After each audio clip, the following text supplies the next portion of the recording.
Yo, YouTube, what's good, man? It's Chase. We're back with another video. All right, we're gonna switch up the vibe. We're switching up the vibe real quick. I feel like for the past few days, I've been posting a lot of sports, and y'all know, of course, that's the main thing over here.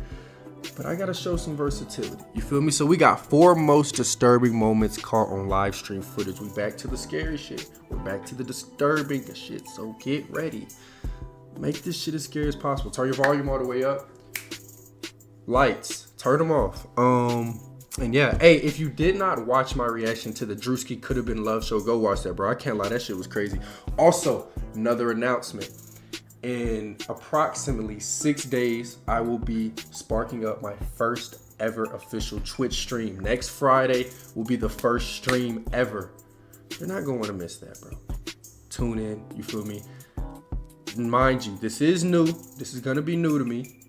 So have some patience, you feel me? But we're gonna make it as live as possible. That shit gonna be fun. So be ready to tune in. Follow the Twitch if you have not already. It's linked down in the description.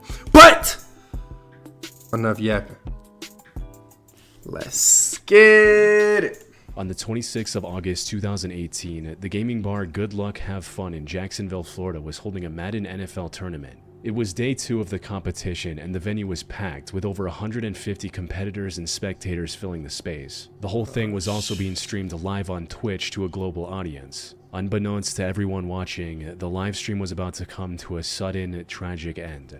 At around 1:30 p.m., an armed man entered the building out of nowhere and opened fire into the crowd. The live camera feed just happened to cut to full-screen gameplay just a second before the incident, but viewers could still hear the gunshots ringing through the crowded room. Inside the bar, everything descended into chaos within seconds. Some players dropped their controllers and tried to find cover under the small tables, while others tried to make their way to the exits. Unfortunately, it was a small venue with equipment and clutter everywhere, making it near impossible to get out quickly. Luckily, the firefighters union was training in the area when the attack happened, allowing them to reach the site in just 2 minutes after the first 911 call at 1:34 p.m. They provided critical first aid to the victims who managed to escape the building, but they couldn't go inside to look for more survivors. They were completely unarmed, and while the shooting had stopped by then, the suspect was likely still inside. Fortunately, the police arrived just a few minutes later. They began sweeping the building immediately to find and apprehend the attacker before he caused any more harm. By the time officers reached the tournament venue, however, he was no longer breathing.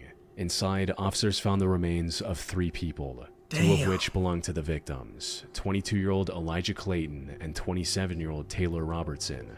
The third person in the room was the attacker, who turned his weapon on himself after committing the crime.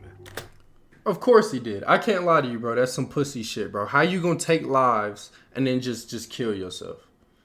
That's some pussy shit, bro. I'm gonna be honest with you. Oh, I hope I'm able to say that on YouTube. I hope they don't fucking block this video. 22-year-old Elijah Clayton, real shit. That's 27-year-old Taylor Robertson. That's some hoe shit, bro. The third person in the room was the attacker, who turned his weapon on himself after committing the crime. However, what surprised investigators even more was when they ran an ID check on him and discovered who he was. As it turns out, the attacker was 24-year-old David Katz, a professional Madden player who was competing in the same tournament just 5 minutes before the incident. This left investigators wondering how the situation got out of control so quickly. But the more they learned about David, the more it all made sense. He was born as the second son of a highly educated and stable family. His father, Richard, was a NASA engineer, while his mother, Elizabeth, worked as a toxicologist for the U.S. Food and Drug Administration. Unfortunately, David suffered from mental health issues ever since he was just 9 years old, which became a major point of contention between his parents. Elizabeth wanted to give him antipsychotic medication like Risperdal, while Richard was completely against the idea. This disagreement became one of the reasons behind their divorce in 2007, when David was just 14 years old. His custody was granted to Elizabeth, and that's where everything went wrong. David spiraled out of control after the divorce and locked himself in his room. He missed long stretches of school, and when he did attend, he stayed quiet and avoided interacting with his classmates. Instead, he spent most of his time playing competitive games like Madden in his room, which later paved the way for a professional career. However, his mental health also kept getting worse during this time. He was prescribed antidepressants by a psychiatrist and was also sent to mental health facilities on 2 different occasions. And unfortunately, he didn't have the best time living with his mother either, with him even sending a handwritten letter to a judge to request a change of custody after his 16th birthday, stating, Today is my birthday and I'm turning 16 years old. I live with my mom and have been wanting to live with my dad. My mom is pretty crazy. She's called the police on me about 20 times for pretty much nothing, like coming home a little late or something. She also gets drunk and starts yelling at me and poking me and doesn't leave me alone and always takes my stuff because she feels like it. She has twice sent me to mental hospitals and once to a wilderness therapy program for no significant reason. I also can never talk to her anymore because I hate her more than anything in the world. Damn! All of these problems left David with deep-seated mental health issues that persisted as he became an adult. He came across as extremely standoffish and rarely got along with other pros in the competitive Madden community. His relationship with Elijah was especially bad, with the two often clashing with each other at tournaments. Elijah also posted David's Madden strategy guide online for anyone to download for free, which only made David feel more resentful. This all came to a head on August 26, 2018, when, after losing to Elijah, David stormed out of the building and returned a few minutes later with his firearm. David had brought his guns with him on the trip, so it's unclear if the attack was premeditated or a spontaneous reaction to the loss. One thing that was clear, however, was that Elijah was his primary target. Viewers of the live stream even saw a laser hitting Elijah's chest moments before David opened fire. Besides Elijah and Taylor, David injured 10 other people during the attack. Fortunately, none of these other victims' injuries were fatal, and they all managed to survive without any lasting physical harm. So you mean to tell me this nigga murked him, offed him The over Cat video made game? I get it. Mental health is important now. Everybody, if you hear this, take care of your mental health. It is not a game. That shit's very serious. But, come on, bro. I actually don't have a comment because I know mental health is serious, but like, it's just... The Katmai National Park in Alaska is home to dozens of strategically rest in peace to everyone involved. Placed cameras to observe the local brown bear population. Feed from these cameras is also live streamed on the internet, mainly for education and entertainment. Viewers tune in to watch bears compete for the best fishing spots and get ready for hibernation. Don't tell me I'm finna watch somebody get mauled. But in September 2023, one of these live streams ended up serving a much greater purpose. On the 5th of September, the camera mounted on the peak of Dumpling Mountain showed a man emerging from the dense fog. He was likely a hiker who had climbed the mountain earlier that day, but had become lost and stranded due to extreme weather. And it wasn't looking good. He was soaked to the bone and was visibly shivering with each step. However, with the little strength he had left, he approached the camera and said something into its mic. It was extremely windy, making his words almost impossible to hear. Fortunately, the one word viewers were able to make out was the most important one.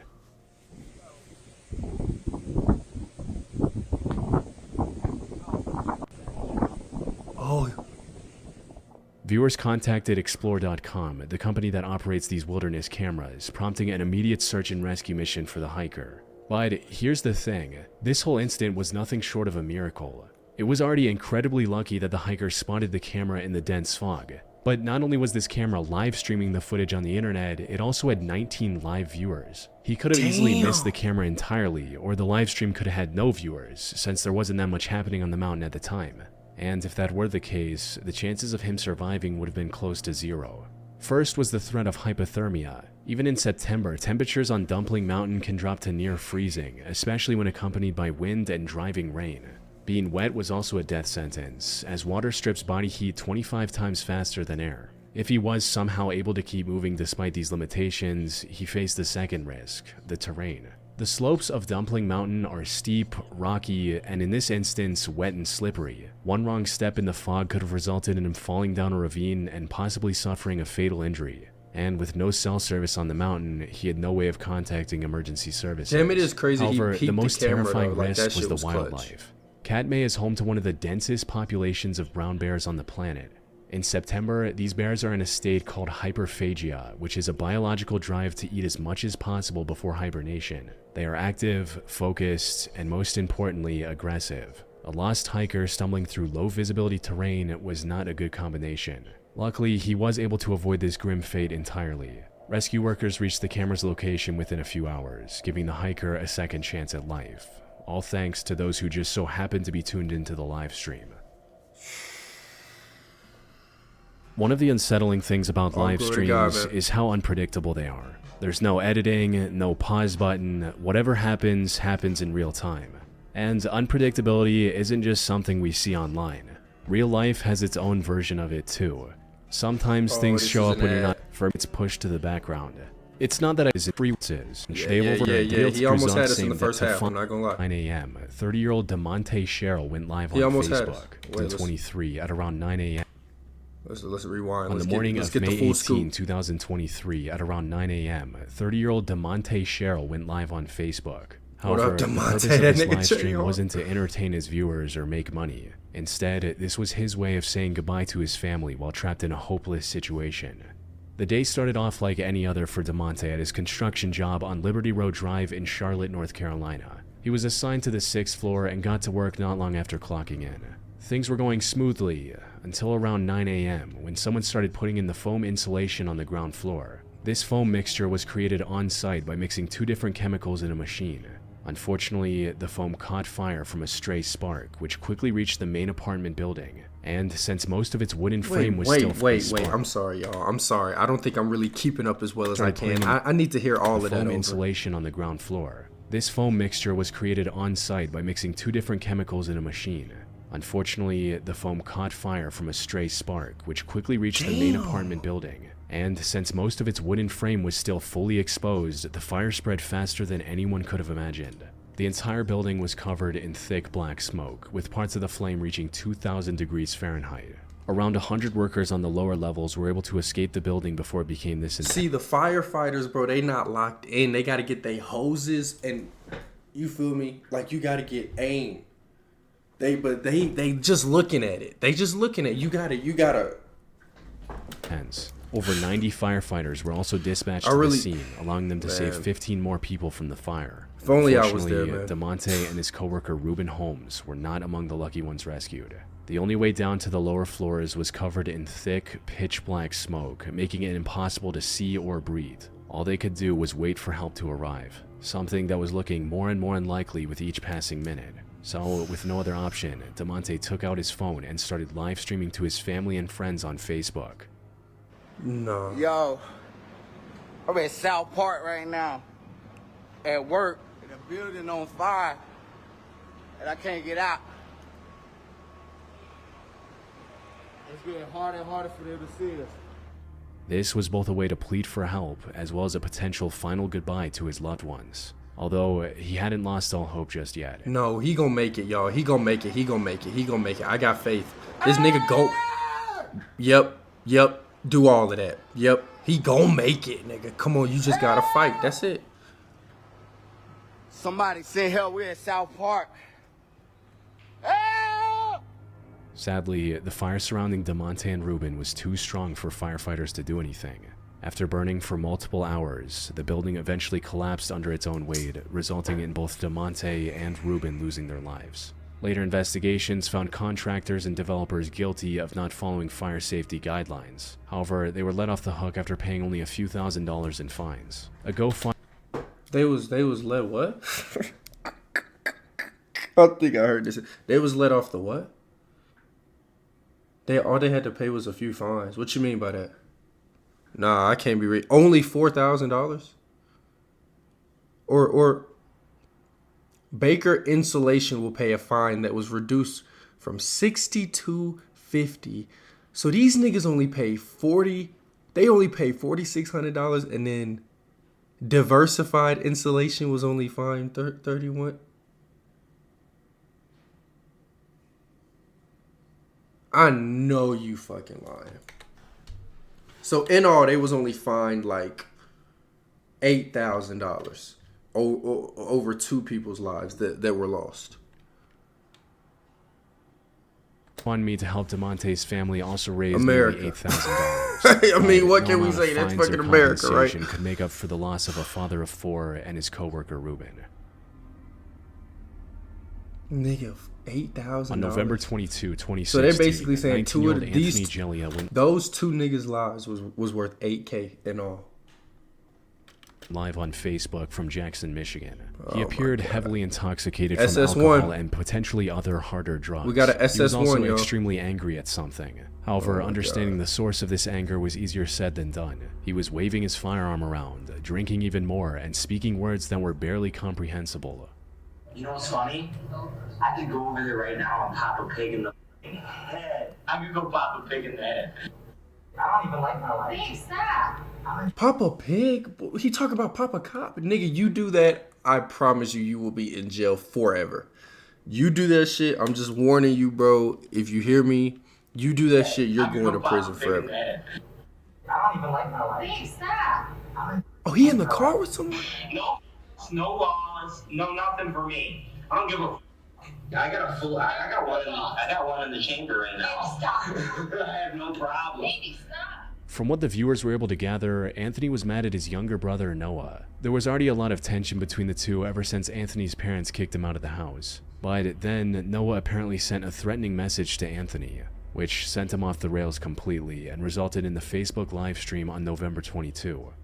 What? Right now, almost. Stop. But almost isn't enough, right? Oh, there's a cop. I'm so scared. What's up? What's up, Live? Can someone talk to me? All right, who wants some beef? Who wants some beef? All right, if there's just one of you, then I'll fight you. But if there's more than one, I'll shoot. What's up? What's up? I'm crazy. Guaranteed. Guaranteed This crazy. nigga done lost his mind. Anthony spent much of the early stream making vague threats toward Noah and those closest to him. Now, this would normally be the end of it, but for Anthony, online threats were only the beginning, because he next went to the house where Noah was staying and actually opened fire, all while still broadcasting everything live on Facebook. Maybe he just wanted to scare his brother Noah. Unfortunately, this plan backfired horribly. You see, the bullet missed Noah completely and went through the basement door on the other side of the room. Behind that door, the bullet missed Noah completely and went through the basement door on the other side of the room. Behind that door was the other resident of the home, 26-year-old Brittany Southwell, who was holding her 7-month-old baby at the time. The bullet hit her in the back before doing irreparable damage to her internal organs. She was rushed to the hospital as quickly as possible, but tragically passed away soon after, leaving her baby without a mother. Anthony was arrested and taken to the police station for questioning. However, even after taking the life of an innocent bystander, he didn't show an ounce of remorse. Crazy. Who's crazy? Who's crazy? Who's crazy? Stop it. Who's crazy? You have to move. Go. Get out of here.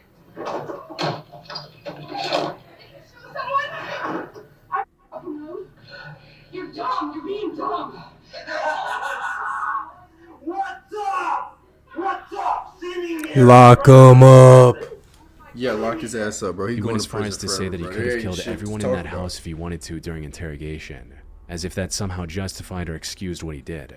Anthony stood trial for taking the life of Brittany in May 2018 and was given a life sentence without the possibility of parole. That nigga's an idiot. Anyway, hopefully you all did enjoy. If you did, make sure you like, comment, subscribe, hit post notification, know when I upload, follow all the socials. I can't lie, bro. Niggas, it all boils down to being able to control your fucking emotions, bro. If you can't control your emotions, don't put yourself in a situation where you're gonna get angry and emotional.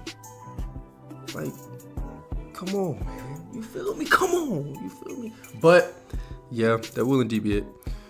Like I said, first stream is next Friday.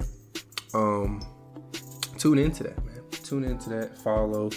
You know, be ready, man. We're gonna be doing a lot of like reactions to stuff like this on the live, so be prepared, bro. Be prepared. We're gonna be doing it all. Whatever y'all want is whatever